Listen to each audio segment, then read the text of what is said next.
Welcome. I'm Debbie Rosas, and you are listening to Get In. It is a podcast about conversation with real people, real life stories, inspiring and meaningful conversations that are intended to wake you up, to help you think, to engage you in feeling what's life all about, right? How can we make it a fantastic experience?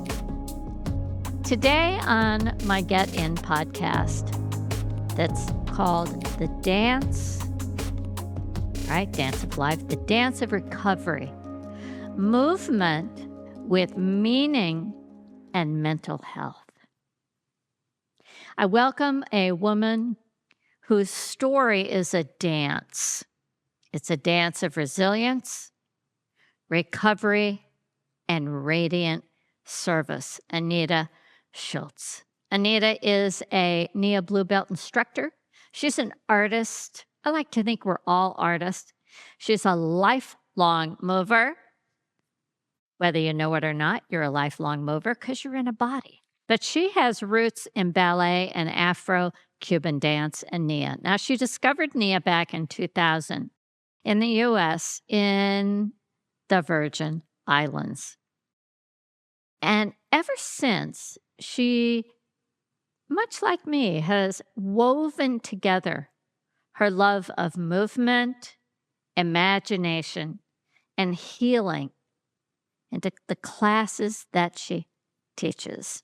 She's hanging out in one of my most favorite places, Santa Fe, New Mexico. What's interesting about Anita's journey is that it didn't stop on the dance floor, just like mine. You know, it's so interesting how dance can awaken things in us and kind of point us in a direction we didn't even know we were going to go. She is a solopreneur, like me, a mother. And she is also now a graduate of something so important in the world today. She's a student of addiction counseling, right? Graduate student. But I say student because how do you really learn to teach anybody anything with a sense of mastery and skill? You have to be the student first. I get a feeling that Anita loves being a student, that learning is something that kind of turns her on. She recently brought Nia to the Santa Fe Women's Recovery Center. Now, Nia has been used in recovery centers, since the early 90s. And it works.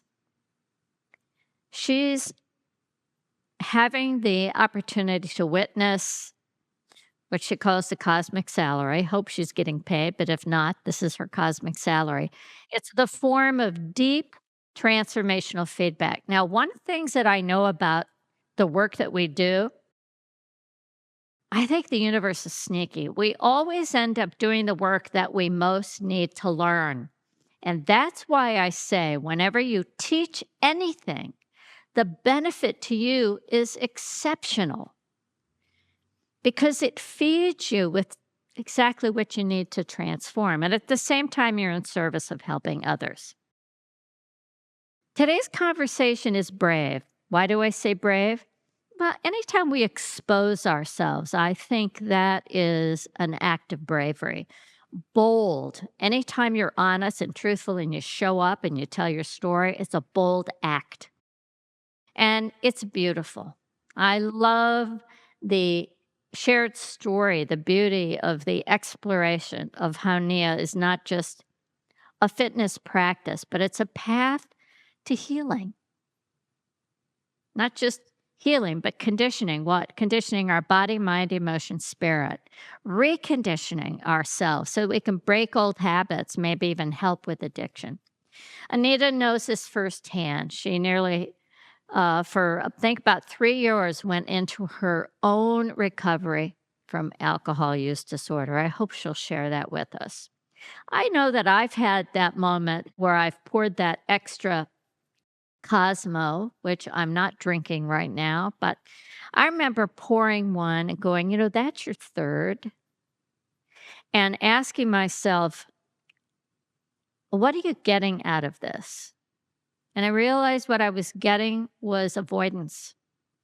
I was feeling, I didn't want to feel it. I wanted it to all go away. Why? So that I could feel better. So get I get how addictions in a sneaky way tell us that we're feeling better when we're not really, because the after effects, what we pay to get that small bit of feel good, what we want to do is replace that feel good that we get from addiction with something that feels better. But that takes time and it takes trust. And it often takes a leader. It takes somebody to accompany you, to walk with you, to help you. And it's best when it's that somebody that says, I've been there. There's a new kind of trust that develops when somebody says, I've been there, I get it, I felt it, I understand you. So what happens when we listen deeply to our body, to our experience, to our spirit, to the call of service? We end up doing things like Anita. So together we're going to talk about how Nia integrates into addiction recovery through the mind, body, emotion, spirit connection, how it helps with emotional regulation, artistic expression, and most importantly, community support. It's critical. I want to talk about why it works and why this work matters so much now. Not just for individuals in recovery, but for families that are struggling, communities, and the collective future of healthcare, medicine, fitness, support systems, self care, and also care from maybe a family member. This episode is for anyone who believes in second chances, in the healing power of movement, and the kind of strength that's born from softness. Take off the blame and the shame. From honesty, being able to say, hi, I'm an addict or I'm an alcoholic.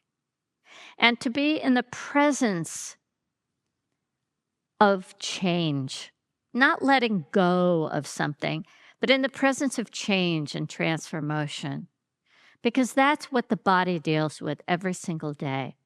Your body only can deal with now time information. That means it has to change its compass. It has to work with the measurements it has. It has to work with the chemistry and who you are today.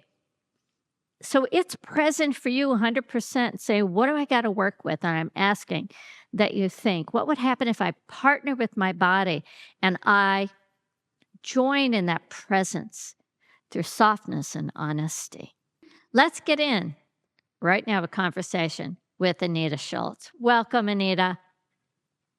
Hi, Debbie. It's so awesome to be here. I'm really grateful that you invited me to talk about my passion right now because it just keeps growing and it's really exciting.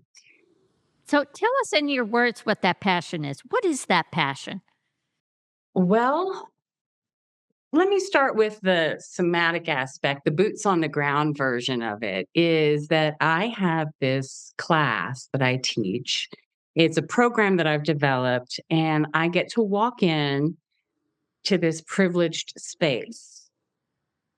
It is a residential recovery center, and there's women from their sometimes 20s up to 60s and 70s.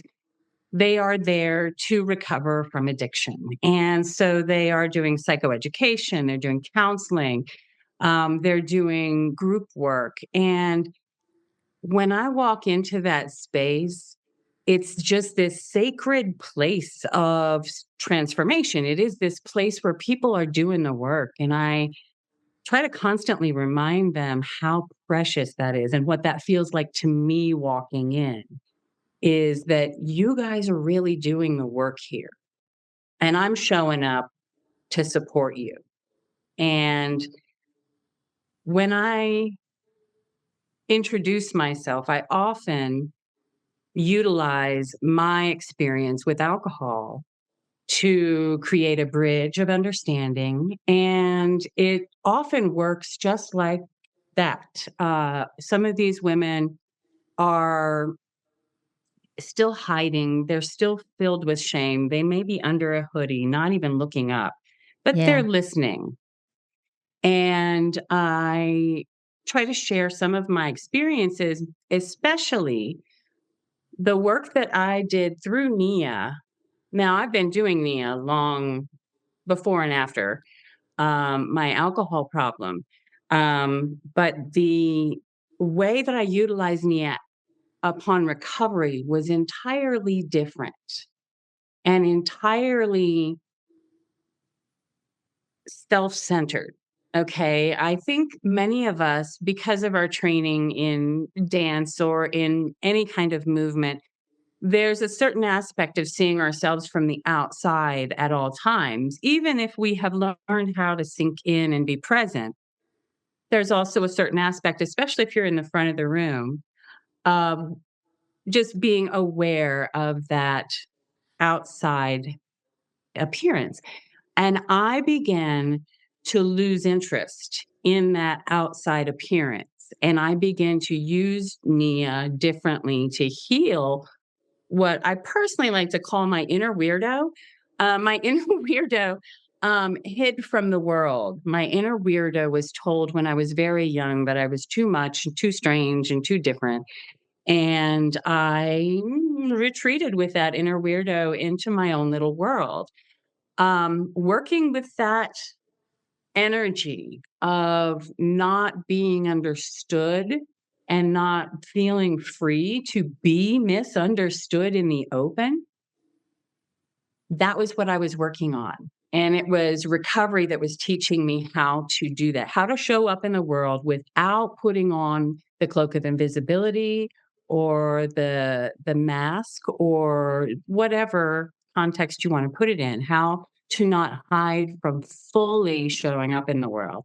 So I feel when I walk into that sacred space, and I've explained this to them as well, I feel like it's my vulnerable little inner weirdo coming in to say, "Hey, what's going on with you and your little inner weirdo?" And they just tend to sense that energy of me being fully 100% me when I show up. And Nia has given me that opportunity because I healed many types of trauma on the dance floor and in full sight of everyone who was there or on Zoom across the world. And it was safe and comforting and easy for me. But I had to develop the practice in order to get that, right? In order to feel like it was my space and my way of doing it. So that's what I'm trying to teach them is that your body's home. You may have not tended house very well according to the standards that you might like for yourself. And I just want to say, welcome home. Let's explore. Let's clean it up and find new ways of, letting that inner weirdo redecorate. I love that. I love you've sparked lots of things that I want to talk about. The first one is the use of the word sacred. In Nia, we say that every body is sacred because it is your home. And everything that we do is based on the body's way, which is looking at the body's design. How does it function? Well, the first thing right off the bat is environment. The environment, as you describe, walking into the sacred space, it is so very important when someone is dealing with any kind of trauma or addiction. The environment to create a sense of safety, dignity, and belonging. And that external environment is one thing, but it's also that external environment informs the 50 trillion cells. So the moment somebody looks around and goes, I feel safe, that message goes into all 50 trillion cells of the body, which causes the nervous system to relax, which means that person can be more open. So you're absolutely right on the environment.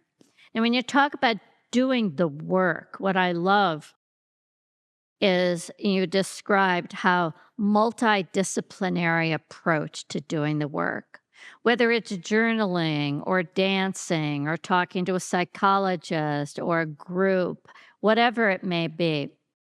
The constellation has to be multidisciplinary. Why? Because we never know what is going to be the doorway of opening that's going to penetrate the resistance and the fear and the shame and all of that. So it's so great. And you describe it beautifully as when you said, I've had, healing on the dance floor, in front of everybody. I think that's one of the things people are most surprised at in Nia is to come and throw the hands up in the air and then start crying, going, where did that come from? It's being free, feeling safe, and going inside and touching that inner being, as you says, not the one that's out performing, but that inner being. Now, I like to think that everybody that teaches Nia gets that it's what we call show and tell. Don't show off, but show what does it mean to be personally connected to your own movement, because that's what gives other people the freedom to do that. And, you know, I love the way you highlighted having that moment of awakening and recognizing I can do my best work for myself and others if I stop performing. If I really get into what we call authenticity, the real me, right? The real, whatever that is today, showing up with that truth.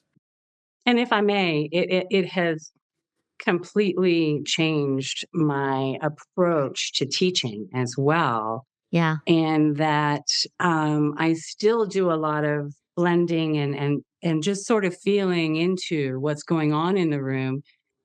But I also recognize that the most important part, and it's easier for me to slip into that, is doing it myself. And it's not just the impeccability of remaining centered in the body, but also, every now and then we say things that we always say, and we just don't know how it may land for someone who's had trauma. And so the trauma informed part of myself is coming into play as well. And I don't know, I just feel like I'm able to juggle more balls inside than really concerning myself with the choreo and with the, hitting the cue. And for a long time as a Virgo perfectionist, that was like the way up here on the priority list, and it's not even there anymore.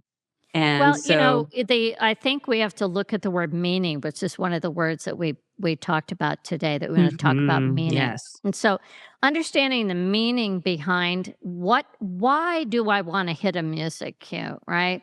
Motor coordination, breaking habit, reflexive conditioning.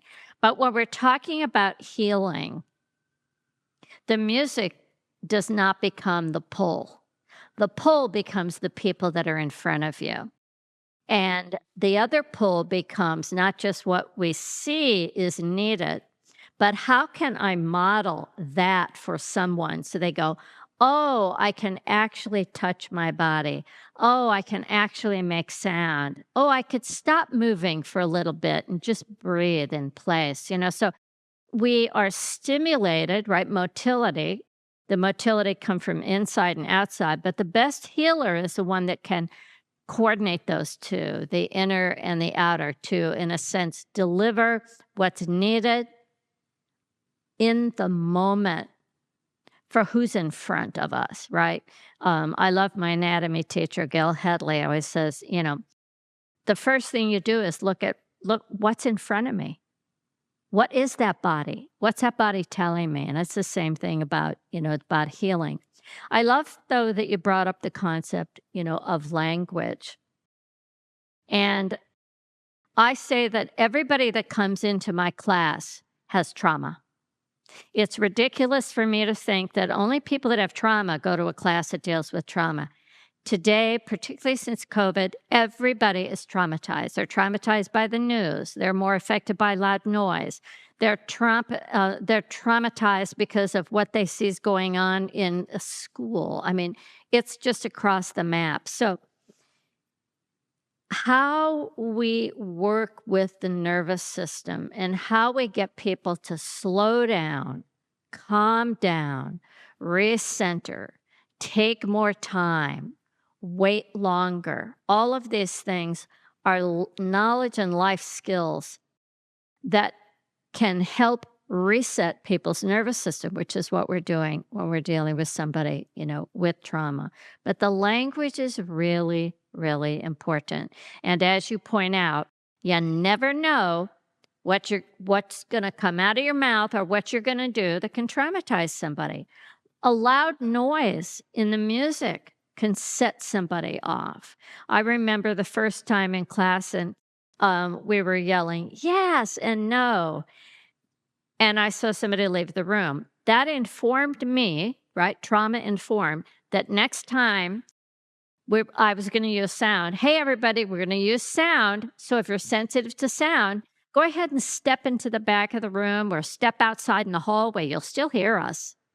So that knowledge, that informed knowledge, is a skill that a somatic practitioner, a Nia teacher, somebody working with any kind of trauma has got to pay attention to. Paying attention to those details is so very, very important.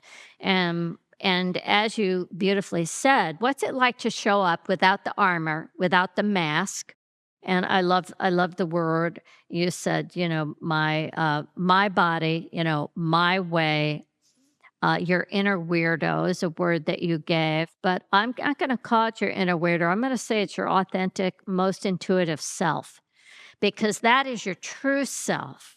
Whether, That is true. I just yeah, like to call it that. yeah, no, It's no, it's my it's personal cool. nickname. Yeah, it's cool, but you know what it means, right? Yes, You know what yes. it means, and I know you're not using it as a derogative, right? Oh, no, Right, and no. so I just want to clarify Yeah, that it is my for our authentic listeners. self. It It's is, and endearing, I endearing. it it's my sweetheart, yeah. Yeah, Um, and I see flashes of it here and there in my classes. Now, there are people who are ready, ready, ready, and they show up and they're like, "Oh my god, I'm starting to feel kinda safe. Let me do this thing." And they jump right in. Maybe they're familiar with movement, or maybe they just think it looks like fun and what a cool thing that I get to do. But there's plenty that are very reserved and it's not required. There's a lot of agency, especially that I give them in terms of at any point, if you want to jump in just because you like that move and then you want to jump out because maybe that was too much, that's fine. If you decide you want to start out and you're going hot and hard and heavy and you're like, oh my gosh, this was more than I expected, you can step out, you can step back in anytime you want, participate or not. And so what I found was that did allow people here and there to say, oh, now's a safe time. Let me jump in. And so some of the things that like just blow my mind, these I consider miracles in class, is someone moving from a really inward focused state to looking up and yeah, being willing to even comment or pay attention to the class. Sometimes those people will also make noise with us out of the blue, which is lovely. Um, but another thing that I see that these people haven't often expressed in a while is enthusiasm. Like once they get into it and then they right, start going, right. oh, hey, this does feel good. And I say, yes, this does feel good. What are you feeling right now? And we get into that because my job is to say welcome to your body, let's get to know it again. And sometimes if people are a little afraid to say body or think body, I don't know, we can call it a spaceship for a little while. Let's call it a spaceship. What are the functions and features of your particular spaceship, um but like there comes a point with even the ones that are like this, there comes a point where it's safe to approach them because they are looking forward, they're looking out, and you can see that they're receiving something. And often at that point, I will try to just make contact. It might even just be a hey, or it might be a, an invitation, but it's often something that's just a little something to say, "Oh, I see you see me. Okay, come on." And then the last one, which you mentioned earlier, which is so crucial in regaining agency of the body, and that is touch. Often I use touch and people don't know what I'm exactly trying to do. So I'll say, let's massage something. They understand that. And then occasionally I will get them to caress something or hold something, but it's a new thing. Yeah. And every now and then, once I get the fiery ones, the really feisty ones who obviously are not ready to be touched or touch other people, Yeah. I'll just sometimes make them laugh with a big old butt grab, just to break a little ice and say, "This is mine, see?" And they, go, "Okay," or, "Oh, okay, that is yours. Oh, this is mine. Okay, yeah, alright." But it's a matter of saying really watching them unfold a little bit, like a complicated piece of origami or a flower, just really Exactly. gentle and tiny little petals at a time, and then at some point, every now and then, you get that one that goes, "I'm playing," and that gets the juices Yeah. really going around them because other people witnessing is often enough. I've had this person sit there the whole class and come up to me after class just to say, "Wow, that was awesome. I wasn't Exactly. even aware you were paying attention." Okay, Exactly. that's an opening. These are my miracles. Well, These and yes, that's where we can never say, "That is happening. I see that happening." And as you said, that person is here for the entire class and they come up. Just because they're here does not mean that it's not penetrating. They're not listening. They're not feeling. You know, you talk about the word agency, and I can remember in creating the Nia principles, what's the first tool that is the most important tool to give people living in a body? Choose. That you have the right and the power to choose. We say choose sensation, a little scary for people, universal joy. It is that environment that lets you feel anything, the good, the bad, and the ugly. It's a space holder for anything. But the choice is so important. Choosing how high, middle, or low you go. Choosing, do you bring your hands in or out? Choosing, do you want to make noise or not make noise? Choosing, where do you stand in the room? You know, all of those things give agency that why, for what? To feel safe.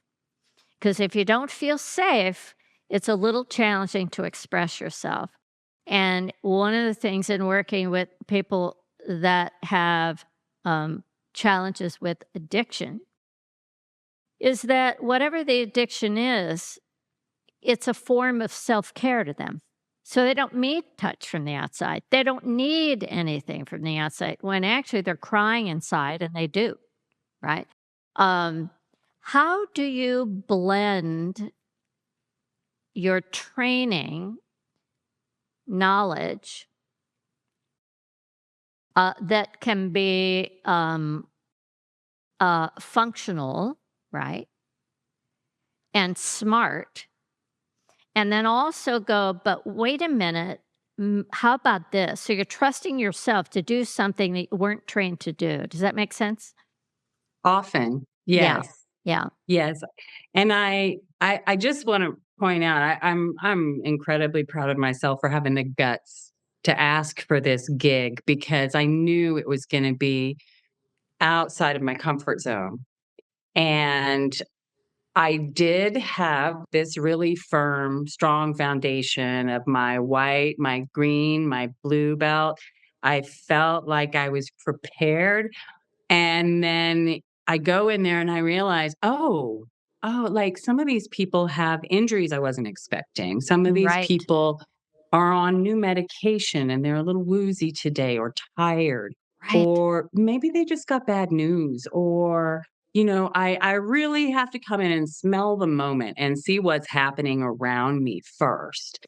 And and it is a matter of eyes on the people and boots on the ground. And there are days when I can look around and see a standing class is going to be too much for what some of these people are dealing with. And if I offer them the opportunity to sit in a chair, we might actually get them feeling a little better. And so we pull up the chairs. And of course, the first time I did it, I was like, okay, I've kind of done a little bit of this before because I did moving to heel training. Um, but I didn't do the follow up because I had an injury and couldn't do the mentorship part. So I was like, well, I think I can figure this out.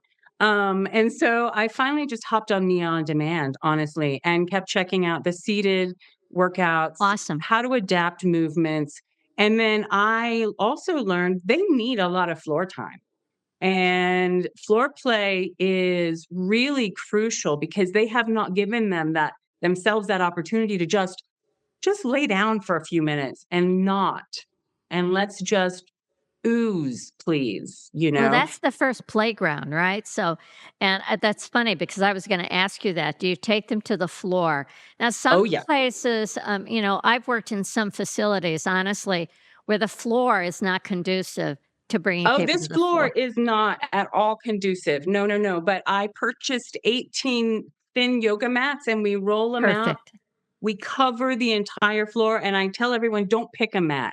Sprawl. Let's Yeah. just take up space." The first time I did it, they were so excited, it was adorable. They said, "Hey, we're having movie night tonight. Uh-huh. Can we leave this on the floor here? Because that's where we're watching." And I was like, if you promise to clean them and put them back, that's absolutely." They all ran and got their pillows and blankets and piled up like a slumber party in the middle of the room. So, doing that gave them the opportunity to say, "Okay, I don't have to we're not obviously doing yoga. We're not doing something linear because we're told to get off balance here. And we may actually end up touching each other once or twice and having to say, "Oh, excuse me," or just, "It's okay," or whatever. And so that led to a really interesting community feel, just creating a space where we could all get in the same space, not in our own little squares.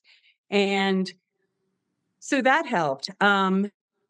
I have gone through 5 stages with them, and some of them really. That was my next question because it's one of the first things I do if I go in to work with any kind of trauma or addiction. I say, let's get down on the floor. I'm going to take you through 5 movements that you all know because that's how you've stood up and walked. And then when you stand up, I just want you to say the first word that comes to you. And it's a great way to get people into their body.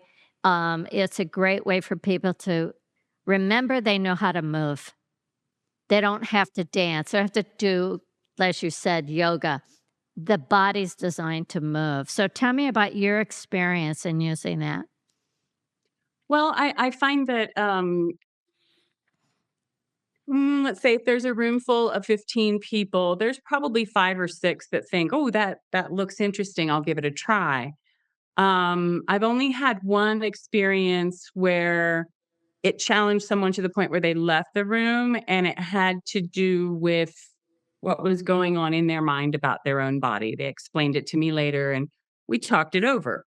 Um, and I feel like more people would participate and probably will participate once they understand more that this isn't just something I made up. I keep trying to tell them and explain to them that this is based on a lot of really important information, and I bring in articles and I bring in facts, and some people listen and participate, but because of your generous donation, now we also have Nia on Demand in there. And today, actually, I go in later this afternoon, and my intent is to really give them the full rundown of, look, let's take a look at everything that's on here. So when I'm not here for whatever reason, check all this out. It'll be the the tour, and we've already done a few of your little intro videos. I'm like, "That's Debbie. She's the one that gave this to us." And, we go through it and it's fun. Um, I'm not sure how often they get to use it because it requires everyone behaving in a certain way. So that's unusual. But the thing that I have understood the most about floor play that really gets into the science of it all is the women who generally end up choosing floor play and downtime and then meditation are usually ones who have had issues with opioids or alcohol or other anxiety medications, things like that. So this gives them, and this is what I keep trying to tell them, these make these make what you want. These make them. You just have to pump them, and they'll give you what you want. And so they really enjoyed that part. And then, of course, there's the other crowd that loves when we get into taekwondo and, Right. things where we can really Sure. let it out. And so it's been fascinating to find the research that backs that up and to share this with them because they're listening. Yeah. And, the body's intelligent, they're intelligent. And I think that, a great model is to bring in that blue belt model, which the power of three. You're talking about there's me, there's my body, and then there's the relationship that we create. If we don't create that relationship, I can't come home because basically to come home to my body is to come home to a relationship with the most important thing I own and the most important relationship I'll ever have in my life. It's not with my husband or my kids, it's with my body. And it can be really helpful to use that model and say, what does your body need today? Right. And to be able to think about relationship versus making what one's feeling go away, actually going, I have some agency and power over the decision of what I can do to actually work with my body and actually feel better. Does it need meditation? Does it need the taekwondo? And what I've discovered works when you have Nia on Demand for a group. Several senior centers have it. What they do is they put up a schedule and you sign your name to pick whatever that activity is going to be from Nia on Demand. And so, oh, today we're doing Mary's pick. Wednesday we're doing Susie's pick. And it becomes community building. And it could go deeper as to Mary could put her name. I've picked a wild routine, and she say, I picked this today so we could all use our voice, whatever. Yeah. And so Mhm. again, it creates that interaction between people, I and that love creates that. Thank you. conversation, and that creates intimacy. Yeah, Yeah, I that is another aspect of what I try to do. I'm very aware in these trauma situations that asking for too much eye contact is dicey at best. very And dicey. It's so scary. so we play with it very, very gently. Sometimes we'll be in a circle and there'll be a song. Oh, what is that? You want to dance? Let's go. And so I'll start it out and I'll just pick one person who will catch my eye and I'll say that and we have to switch seats and then it's their turn to find someone who'll catch their eye. And Mhm. it's a little game that kind of just makes it fun and silly. They don't have to dance much. They just have to play the game. And so a lot of what I'm doing, like people have asked me, well, is it actually Nia? And I was like, well, actually, yeah, it is Nia because Nia is like this with mental health counseling. They're so similar as I'm in school and I'm learning everything. There have been a couple classes that I've just been reading through something going, damn, this is Right. Nia.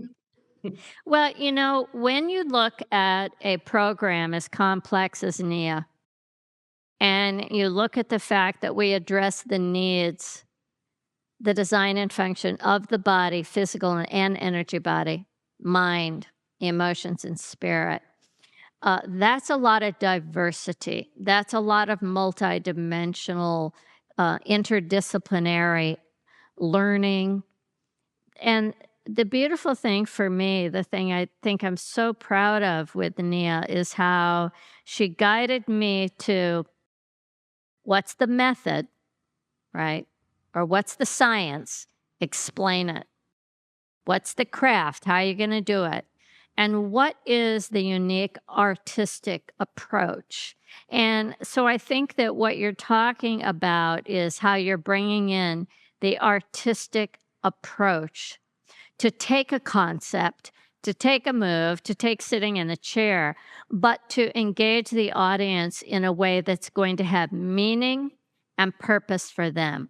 And that's the artistry. It's the artistry of a teacher, and it's also the artistry of a program to be able to be adaptable, to have a map, have methods, have a language, but it can be adapted to fit the needs of anything. People bedridden, people in chairs, people with MS, arthritis, alcohol, or, drug addiction recovery. Parkinson's, I mean, cancer, everything. Yes, it's and I think that's what I has drawn me so much to the recovery center is that what they are aiming to provide in their mission is a very holistic form of recovery.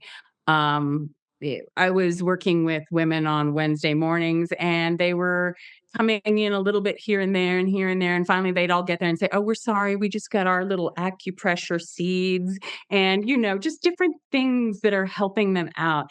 So I'm hoping to do my practicum there in the spring and my internship there and Nice. continue there because my sense of ownership about this problem and what I can provide to assist with it in terms of tools and help has only grown the more I get involved. And it is a lot of cosmic salary. Yes, I'm getting paid well. Best gig I've ever had, actually. So, but I just also, the most important thing is it's the work is not the work. I show up and I get to just inhabit the space with them and move forward in playing a game I love to play all the time, which is how do we feel and how do we feel better? And it's fascinating to me how it transforms someone. I get them for about maybe 6 to 8 classes, and by the end, there's people saying, "I will never forget this," and I'm like, Oh, that's "Yes! so Now go great. find it or go teach Yeah. it or come take a training," or. That's got to feel very, very rewarding. Um, and that goes back to doing things that are meaningful to us takes the work out of the work. And in a sense, it blends our purpose and passion with business and commerce, right? And to merge those three things, it's so very, very important. And, I always find it shocking that somebody will justify paying $10 for a cup of coffee and complain about spending $15 for a fitness class.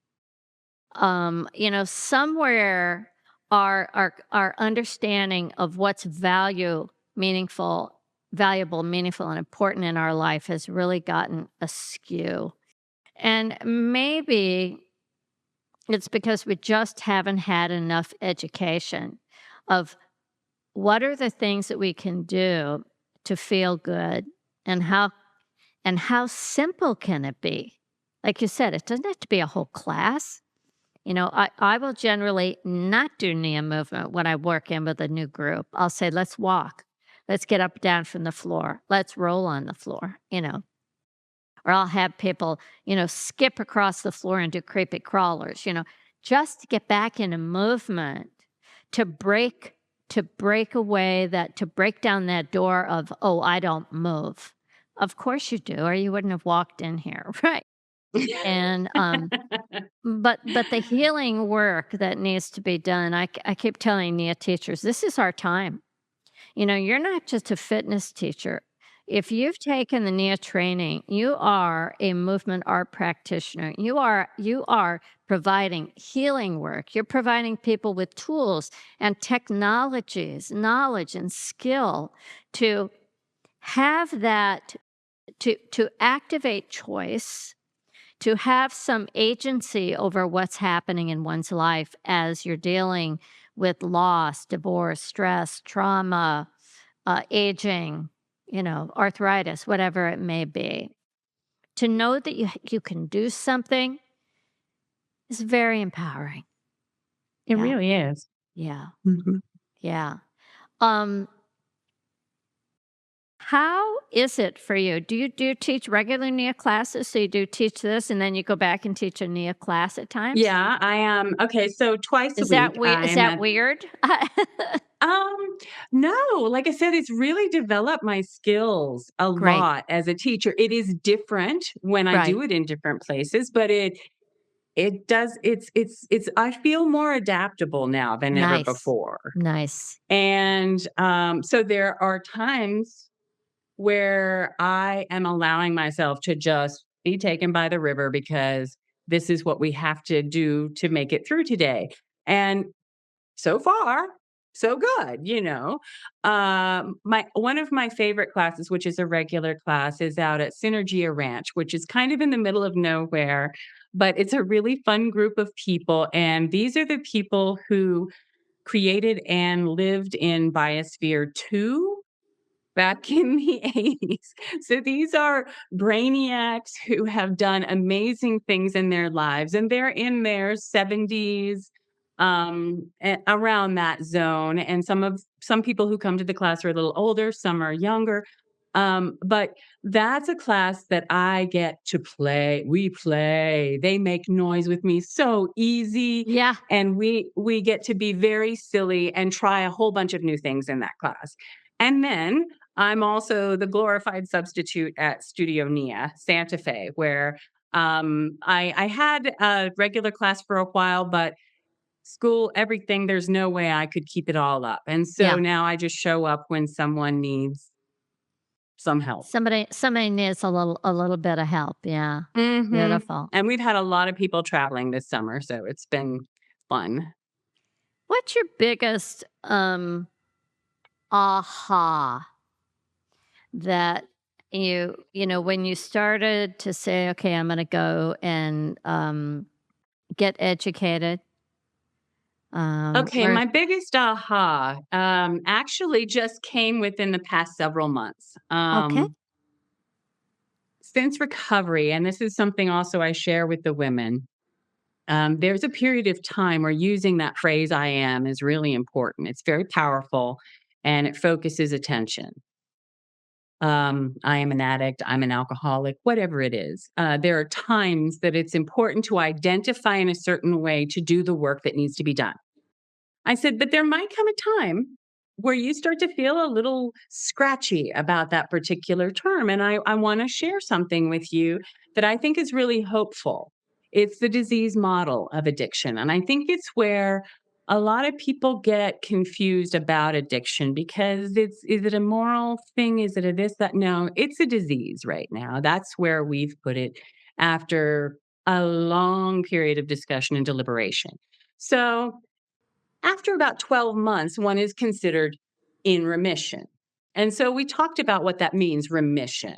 Is it's like a safety zone. Well, and then there's also an Alcoholics Anonymous thing or a Narcotics Anonymous thing that is, you are in remission 24 hours at a time, period, which is kind of true. But there does come a point where you don't really want to say, I am an alcoholic or I am an addict because I don't really identify with those behaviors much anymore.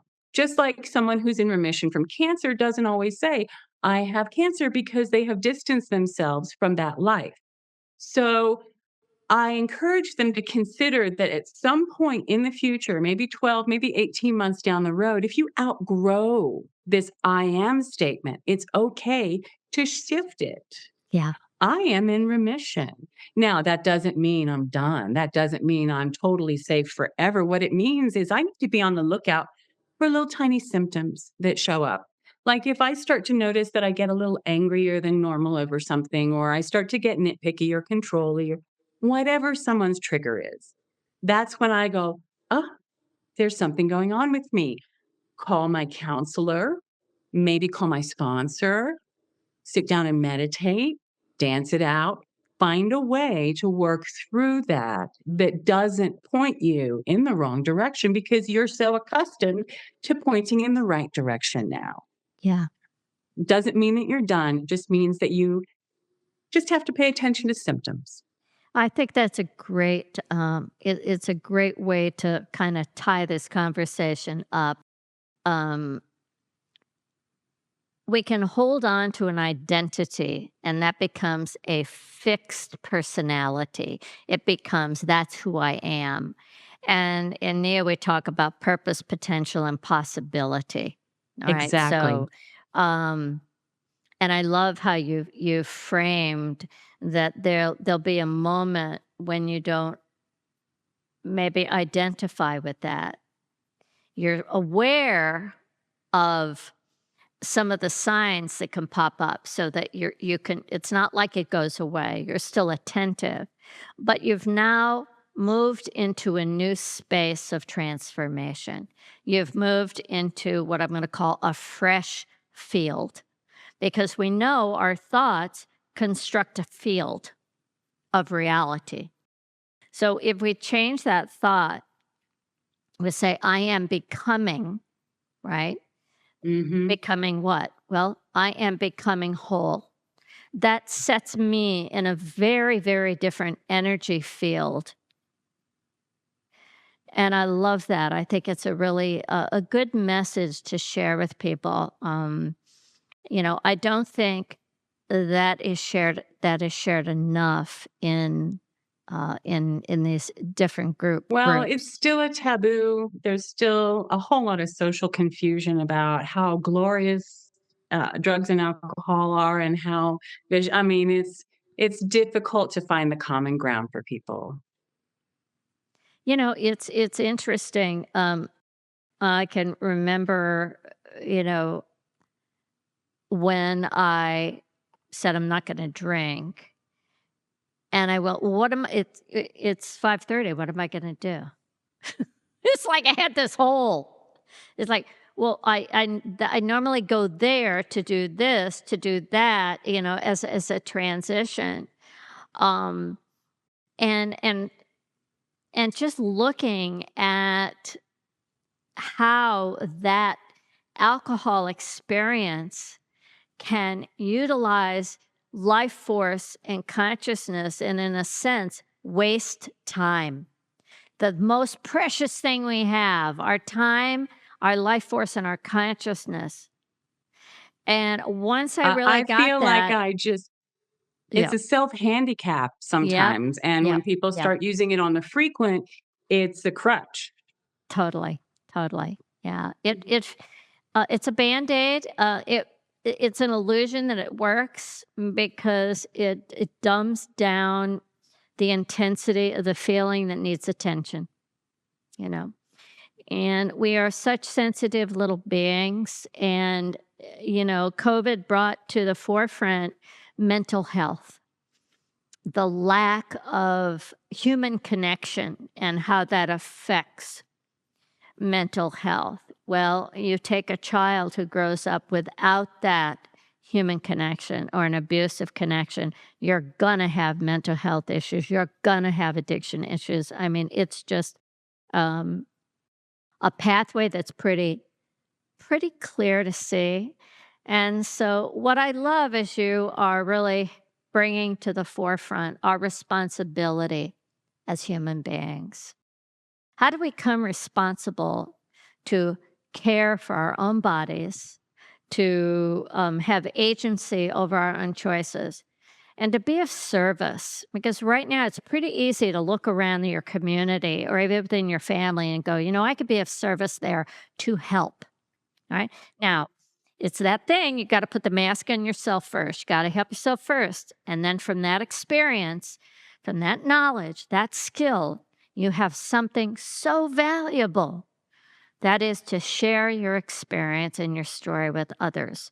And right now, it's needed. So think about that. Where can you take your story or experience of healing and go out into your family and community and make a difference? Yeah. How would you like people, Anita, to get in touch with you? How can they get in touch if they want to communicate, find out more? Well, there is my email address, which is based on my previous business, which was a jewelry store, which is Okay. jewelweed. Yeah, jewelweed at hotmail.com. Okay. That's how to get in touch with me. Okay. But if you want to support the work that I'm doing, you go to santaferecovery.org. That's sfrecovery.org. You go to the top where you'll see a support button, and then scroll down on the left side of the page. There's how to support the Recovery Center. And in my program, one of the things that I found is a barrier to entry because many of these women come in either homeless or after an experience in the hospital or prison, and they have very few items of clothing. Many of them, their items are not appropriate for wearing when trying to do a squat. So I developed a fund called the Nia Movement Program within the nonprofit of the Recovery Center. So this will be there whether or not I'm the one teaching it. It will be there. Okay. I told the guy who maybe is going to do the men's recovery program that we can share it. It is for helping people who need pants to move in, whether that's joggers or stretchy pants or leggings. And then I also provide like Pilates socks for those who have a fear of the cafeteria floor, which is kind of reasonable. But we do try to clean it first, but it's still the cafeteria floor.